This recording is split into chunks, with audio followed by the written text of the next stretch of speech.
ધોરણ 12 સાયન્સ વિષય biology board practical exam માટે આજે એક મહત્વનો પ્રેક્ટિકલ છે, પ્રેક્ટિકલ નંબર 11. તો આ પ્રેક્ટિકલમાં આપણે જોઈશું કે પરફોર્મન્સ વિશે શું માહિતી લેવાની છે, પુરવણીમાં કેવી રીતે લખવાનું છે અને મૌખિક પ્રશ્નો કેવા પૂછાશે. હેતુ થશે તમારો કે વંશાવળી નકશા તૈયાર કરીને પૃથ્થકરણ કરવું. તો આ પ્રેક્ટિકલ રહેશે 7 માર્ક્સનો અને આ પ્રેક્ટિકલની અંદર એક વાત સ્પષ્ટ કરી દઉં કે પરફોર્મન્સ નથી, માત્ર લખવાનો છે પુરવણીની અંદર.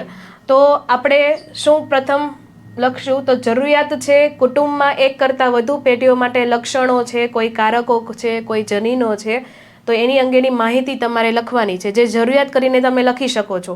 બીજી એક માહિતી આપણે જોઈ લઈએ કે ચાર્ટ દોરવો અને એના વિશે લખવાનું છે, એટલે ટોટલ એના 4 માર્ક્સ છે, બાકીના 3 માર્ક્સ વાયવાના રહેવાના છે.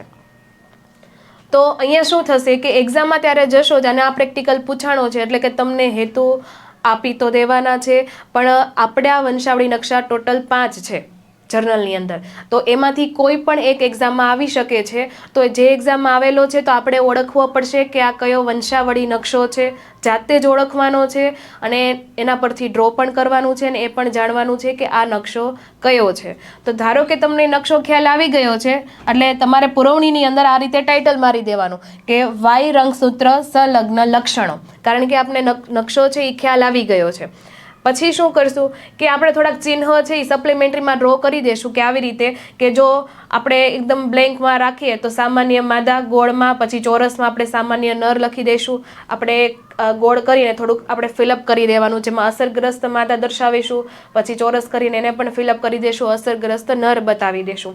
પછી આ રીતે વાહક માદા, વાહક નર, આ રીતે લગ્ન ગ્રંથિથી જોડાયેલા છે નર અને માદા, અને આ રીતે તમને જે ફેમિલી છે એ રીતે દર્શાવેલી છે કે નીચે એના સંતાનો છે અને ઉપર છે આ માતા પિતા એટલે કે લગ્ન ગ્રંથિથી જોડાયેલા છે.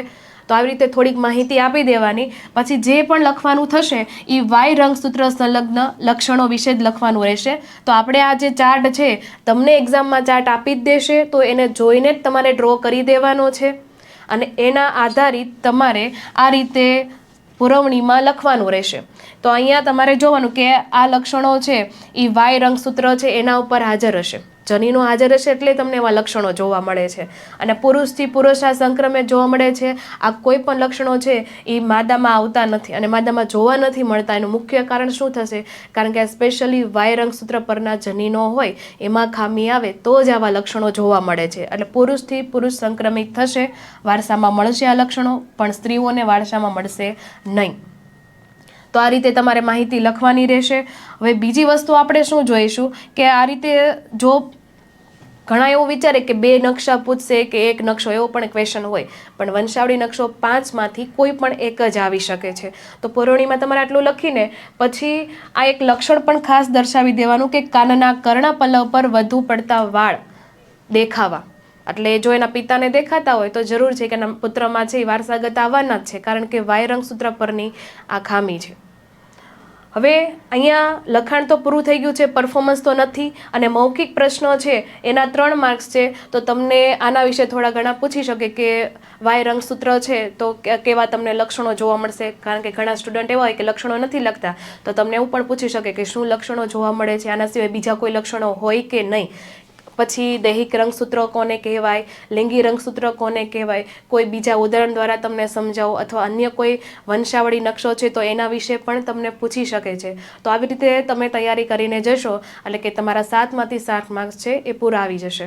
તો વિદ્યાર્થી મિત્રો, આજનો આ સેશન જો તમને ગમ્યો હોય તો વિડીયોને લાઈક જરૂર કરી દેજો. આ વિડીયો દોસ્તો તમને કેવો લાગ્યો છે કોમેન્ટ કરીને જણાવી દેશો અને ચેનલને સબસ્ક્રાઇબ કરી બેલ આઇકન બટન પર ઓલ નોટિફિકેશન ઓન કરી દેશો, જેથી દરેકે દરેક સેશનની માહિતી તમારા સુધી દોસ્તો પહોંચતી રહે. વિદ્યાર્થી મિત્રો, નીટ 2024 માટેનો ક્રેશ કોર્સ આપણો શરૂ થવા જઈ રહ્યો છે. આ ક્રેશ કોર્સ જે છે ઓનલાઈન તથા ઓફલાઈન બંને માધ્યમની અંદર અવેલેબલ છે. તમે પણ જો નીટ 2024 ની અંદર એક 2 સ્કોર કવર કરવા ઈચ્છતા હોય, આ કોર્સની અંદર જોડાવા ઈચ્છતા હોય તો કોન્ટેક્ટ કરશો 8866605548 ઉપર. વિદ્યાર્થી મિત્રો, આજના સેશન આપણે અહીંયા એન્ડ કરીએ છીએ. મળી એક નવા સેશનની અંદર. ત્યાં સુધી બાય બાય, આવજો.